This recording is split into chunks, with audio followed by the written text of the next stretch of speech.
प्रभादेवीतील नरदुल्ला tank मैदान वाचवण्यासाठी ठाकरेंची शिवसेना आक्रमक झाली आहे। आमदार महेश सावंत आणि नगरसेवक निशिकांत शिंदे यांच्या नेतृत्वात आंदोलन केले जात आहे। मैदानातील प्रस्तावित कॉरिडॉर पार्किंगला ठाकरेंच्या शिवसेनेचा विरोध आहे। आमदार महेश सावंत यांनी पालिका अधिकाऱ्यांना फोनवरून खडे बोल सुनावलेत। मैदानात करण्यात आलेलं अतिक्रमण तात्काळ काढण्याचे निर्देश दिलेत। लोकप्रतिनिधींना विश्वासात न घेता काही करू देणार नसल्याचं महेश सावंत यांनी स्पष्ट केलेलं आहे।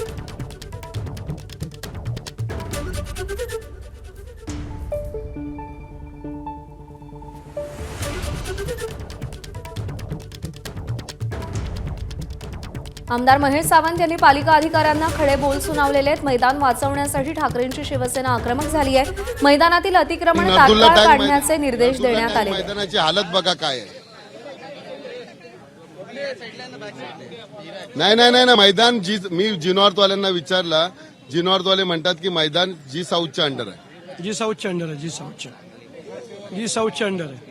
प्रोजेक्ट आम्ही बंद केला, प्रोजेक्ट चालूच होणार नाही। पण मैदानाची हालत बघायला या मैदानाची हालत, मैदान तुम्ही काय कॉन्ट्रॅक्टवर दिलाय काय?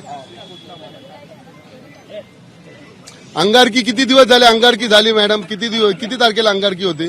2 तारखेला झाले 20 दिवस।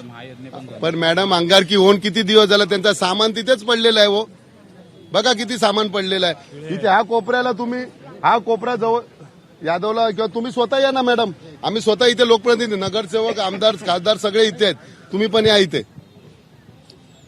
मला माहिती ना मॅडम, 2 मिनिटं या, नंतर हेड ऑफिसला जाऊ। बघा हालत काय बघा त्याची।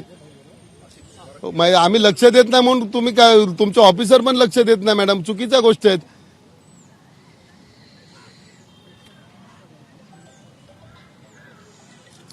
नाही हो कामचा मी सांगत नाही, आतमध्ये बघा त्याची हालत काय। तिथे गोडाऊन करून ठेवलंय प्रत्येकाने, ते बोलतोय तुम्हाला मी। काय गार्डन बद्दल बोलत नाही, गार्डन तर राहू दे, पण त्यांनी आपला सामान आणून ठेवला इथे।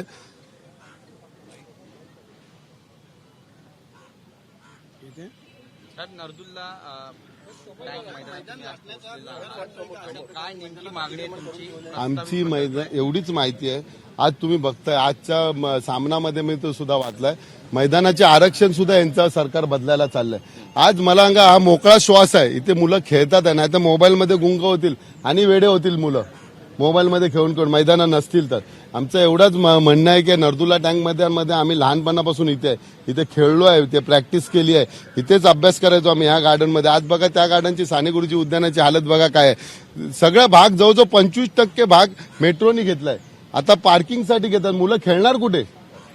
मुलांना एकतर आता डेव्हलपमेंट झाले, जिथे छोटे छोटे ज्यांच्या घराजवळ छोटे छोटे मैदान होते ते सुद्धा नाहीसे झाले, तर मुलं जाणार कुठे खेळायला?